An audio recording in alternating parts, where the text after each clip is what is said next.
नमस्कार विद्यार्थी मित्रांनो, विश्वकोश या स्थूल वाचनाच्या पाठात पुन्हा एकदा तुमचे स्वागत। आज आपण इयत्ता 9वीच्या कुमार भारती पाठ्यपुस्तकातील स्थूल वाचन या विभागाचा धडा क्रमांक 4 अभ्यासणार आहोत आणि या धड्याचे शीर्षक आहे विश्वकोश। विश्वकोश या पाठाचा हा सेशन क्रमांक 2 आहे। या पाठामध्ये आपल्याला विश्वकोश या किंवा विश्वकोशाची ओळख करून दिलेला आहे। चला तर आता आपण प्रत्यक्ष पाठाच्या माध्यमातून विश्वकोशाबद्दल जाणून घेऊया। मानवी विद्या, विज्ञान आणि तंत्रज्ञान या सर्व विषयांचे अद्ययावत ज्ञान एका व्यापक योजनेखाली संकलित करणारा असा हा मराठी विश्वकोश आपण ओळखतो। मग आपण पाहतो की या विश्वकोशामध्ये सर्व विषयांचे आजतागायतचे ज्ञान संकलित करण्यासाठीच त्याची निर्मिती झालेली आहे। मुख्य विषय व त्याच्याशी संलग्न विषयांचे ज्ञान मिळवण्यासाठी मराठी विश्वकोशाचा उपयोग आपल्याला होतो। आता मुख्य विषय जर आपण उदाहरणार्थ आपण पाहिले की तुमच्या अभ्यासक्रमामध्ये वेगवेगळे विषय असतात, मराठी, हिंदी, इंग्रजी, याला आपण लँग्वेज असे म्हणतो किंवा भाषा असे म्हणतो। त्याचप्रमाणे दुसरे विषय असतात आपल्याला गणित, विज्ञान, इतिहास, भूगोल, नागरिकशास्त्र अशा आपण शाळेचा अभ्यासक्रम अभ्यासत असताना ह्या विषयांचा आपण अभ्यास करत असतो। मग एका विषयाचा संदर्भ किंवा एका विषयाचा संबंध दुसऱ्या विषयाशी असतोच। उदाहरणार्थ आपण बघतो मराठी भाषेमध्ये कविता असतात की नाही, ह्या कविता कधी वेगवेगळ्या विषयांवरती असतात।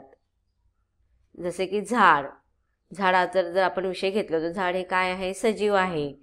मग त्याचा संदर्भ आपण विज्ञानाशी लावतो।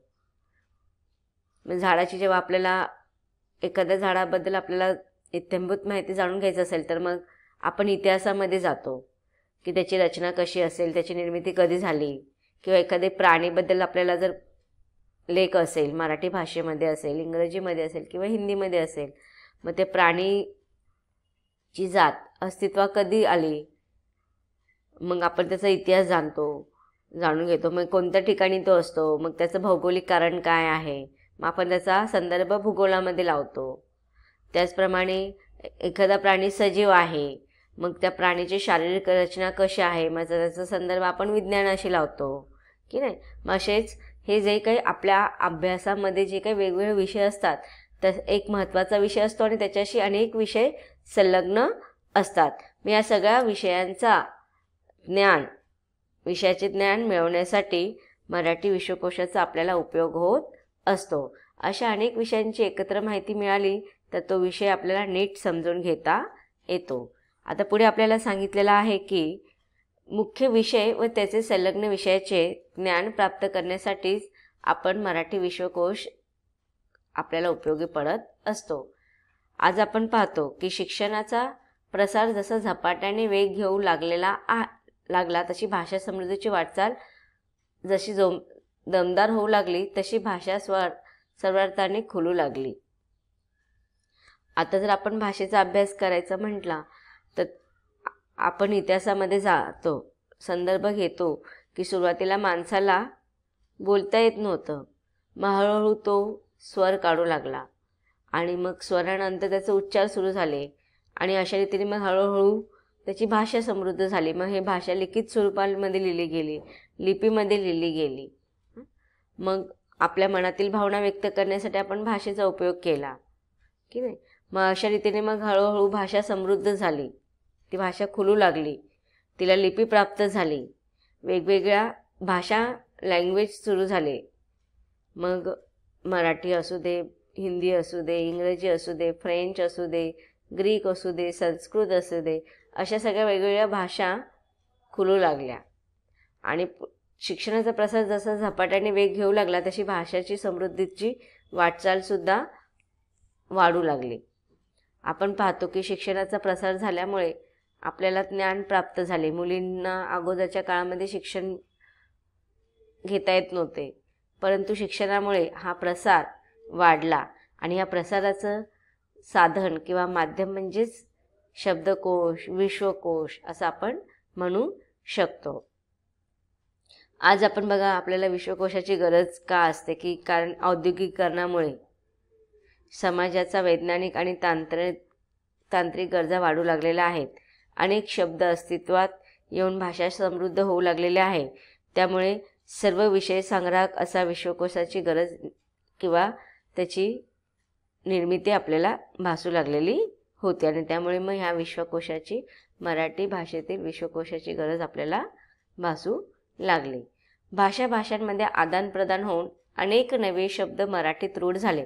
आता आपण पाहतो की भाषेचा विकास कसा झाला असेल याचा आपण अभ्यास इतिहासामध्ये करतो. एखाद्या भाषेचा अभ्यास करत असताना इत्थंभूत माहिती त्याच्या लिपीपासून, की भाषा ही मराठी भाषा जर पाहायला गेली तर संस्कृत भाषेपासून निर्मिती झालेली आहे. सुरुवातीला संस्कृत भाषा अस्तित्वात आली, त्यानंतर अनेक भाषेचे उपप्रकार आहे, त्यापैकीच आपली मराठी भाषा. मग भाषांमध्ये आदानप्रदान होतात. जसं आपण माणसांमध्ये देवाणघेवाण होत असतात, आदानप्रदान होणे म्हणजेच देवाणघेवाण होते. म्हणजे आपण व्यावहारिक दृष्टिकोनामध्ये आपल्याकडे देवाणघेवाण म्हणजे वस्तूंची देवाणघेवाण होते, पैशांची देवाणघेवाण होते. तसेच भाषांमध्ये सुद्धा देवाणघेवाण होते. म्हणजे मराठी भाषेमध्ये अनेक वेगवेगळ्या भाषांमधील शब्द आलेले आहेत. मग हिंदी भाषेतील शब्द असतील, इंग्रजी भाषेतील शब्द असतील, संस्कृत भाषेतील शब्द असतील, फ्रेंच भाषेतील शब्द असतील, ग्रीक भाषेतील शब्द असतील. तर अशा रीतीने भाषांमध्ये देवाणघेवाण होते, शब्दांची आदानप्रदान होते आणि अशा रीतीने मग भाषा समृद्ध होते. मग इथे आपल्याला हे सांगितलेलं की भाषांमध्ये आदानप्रदान होऊन अनेक नवे शब्द मराठीमध्ये रूढ झालेले आहेत, की अनेक शब्द आपण मराठी भाषेमध्ये जे आलेले आहेत ते दुसऱ्या भाषेतील आलेले आहेत. जसं आपण टेबल म्हणतो, ग्लास म्हणतो, हे मराठी शब्द नाही आहेत, ते अन्य भाषेतील आलेले मराठी भाषेमध्ये रूढ झालेले शब्द आहेत आणि आपण त्याचा उपयोग जसा तसा करतो. जसे संस्कृत भाषेत तर अनेक शब्द आपण मराठी जसे तसे वापरतो. पिता, माता, भगिनी हे सगळे संस्कृत भाषेतील शब्द आहेत आणि मग ते मराठीमध्ये रूढ झाले आणि त्याचा उपयोग आपण जसा तसा करतो. वाढत्या औद्योगिकीकरणामुळे समाजाच्या वैज्ञानिक आणि तांत्रिक गरजा वाढू लागल्या. अनेक नवे शब्द अस्तित्वात आले, शब्दांना नवीन आयाम प्राप्त झाले. त्याचबरोबर सर्व विषय संग्राहक विश्वकोशाची गरज आपल्याला भासू लागली, गरज निर्माण झाली. आता इथे सांगितलेलं आहे बघा की सर्व विषयक संग्राहक, की सर्व विषयांचा या विश्वकोशामध्ये संग्रह असतो. उच्च शिक्षणाचे माध्यम म्हणून मराठीचा होत गेलेला अधिकाधिक स्वीकार, मराठीमध्ये निर्माण झालेल्या संदर्भ ग्रंथांची तीव्र गरज आणि शासन व्यवहाराची भाषा म्हणून राज्य पातळीवर मराठीला मिळालेली मान्यता व पार्श्वभूमीवर मराठी भाषेतील सर्व विषय संग्राहक विश्वकोशाची गरज अधोरेखित झाली. म्हणजे बघा, आता आपण पाहतो की आता तुम्ही इयत्ता 10वीमध्ये शिकत आहात, 10वी नंतर मग आपलं उच्च शिक्षण सुरू होतं. मग ह्या उच्च शिक्षणाचे माध्यम म्हणून मराठीचा होत गेलेला, आता जेव्हा आपण बघा, आता आपण सुद्धा इयत्ता 1ली ते 10वीचं पण शिक्षणाचे वेगवेगळे माध्यम असतात. मराठी माध्यम असतं, इंग्रजी माध्यम असतं, हिंदी माध्यम असतं, उर्दू माध्यम असतं. अनेक माध्यमातून आपण शिक्षणाचा अभ्यास घेत असतो. मग तसंच उच्च शिक्षणाचे माध्यम आज मराठी स्वीकारलेला आहे. सुरुवातीला बघा, आज आपण इंग्रजी माध्यमाचा अनेक प्रचार होत आहे, पण त्यामध्ये सुद्धा मराठी भाषेचं अस्तित्व टिकून आहे. माध्यम म्हणून अनेक ठिकाणी मराठी भाषेचाच आपण अभ्यास करत असतो. मग अशा रीतीने उच्च शिक्षणाचे माध्यम म्हणून मराठीचा होत गेलेला अधिकाधिक स्वीकार आपल्याला पाहायला मिळतो. त्याचप्रमाणे मराठीमध्ये निर्माण झालेल्या संदर्भ ग्रंथांची तीव्र गरज आणि शासन व्यवहाराची, आता पाहतो की शिक्षण हे मराठी माध्यमामध्ये सुद्धा घेतलं जातं. मग ते प्राथमिक शिक्षण असू दे, उच्च माध्यमिक शिक्षण असू दे, म्हणजे 1ली ते 10वीपर्यंतचं शिक्षण मराठी माध्यमामध्ये आपण घेत असतो. त्याचप्रमाणे उच्च शिक्षण म्हणजेच आता तुम्ही महाविद्यालयामध्ये जाणार 10वी नंतर, मग त्याचं शिक्षणाचं माध्यमसुद्धा मराठी आहेच. मग या मराठी माध्यमाचा अभ्यास करत असताना आपल्याला अनेक संदर्भ ग्रंथांची गरज असते. त्याचप्रमाणे राज्य पातळीवरती, स्टेट लेवलवरती जर आपण पाहतो की महाराष्ट्र राज्यामध्ये आपण प्रत्येक ठिकाणी मराठी कंपल्सरी करण्यात आलेला आहे. म्हणजे शासनाच्या व्यवहाराची भाषा जी आहे ती मराठी आहे आणि त्यामुळे मराठी शब्दांची माहिती असणे आपल्याला गरज आहे. आणि ह्या सगळ्यांचे जर आपण अभ्यास केला तर आपल्याला या पार्श्वभूमीवरतीच मराठीचा ज्ञान असणे अत्यंत गरजेचं आहे. म्हणूनच मराठीमध्ये निर्माण झालेल्या संदर्भ ग्रंथांची तीव्र गरज आणि शासन व्यवहाराची भाषा म्हणून राज्य पातळीवर मराठीला आलेली मान्यता आणि त्या पार्श्वभूमीवर मराठी भाषेतील सर्व विषयक संग्राहक विश्वकोशाची गरज आपल्याला पडलेली आहे. मराठी विश्वकोशाच्या निर्मितीमध्ये पहिले संपादक म्हणून तर्कतीर्थ लक्ष्मण शास्त्री जोशी यांचे योगदान अत्यंत मोलाचे आहे. तसेच मराठी विश्वकोशाचा परिचय करून घेताना ज्ञानकोशकार डॉक्टर श्रीधर व्यंकटेश केतकर यांचेही कृतज्ञतापूर्वक स्मरण करणे आवश्यक आहे. ज्याप्रमाणे बघा इथे उपाधी दिलेले आहे तर्कतीर्थ, म्हणजेच लक्ष्मण शास्त्री जोशी यांना उपाधी दिलेला आहे तर्कतीर्थ. आणि मराठी विश्वकोशाचा परिचय करून देण्यासाठी ज्ञानकोशकार अशी उपाधी देण्यात आलेली आहे डॉक्टर श्रीधर व्यंकटेश केतकर यांना. मग यांनी जे काही मराठी विश्वकोश निर्मिती करण्यासाठी जे काही कार्य केलेलं आहे तर त्यांच्या कार्याच्या स्मरणार्थ आपण त्यांचं स्मरण करत असताना आपण त्यांना कृतज्ञतापूर्वक की त्यांनी आपल्या मराठी भाषेवरती जे काही उपकार केलेला आहे त्याच्या स्मरणार्थ आपण त्यांना नेहमीच त्यांचा मराठी विश्वकोशातील त्यांचे योगदान आपण स्मरण करतो. स्वातंत्र्यपूर्व काळात त्यांनी केलेल्या कामगिरी विशेष उल्लेखनीय आहेत.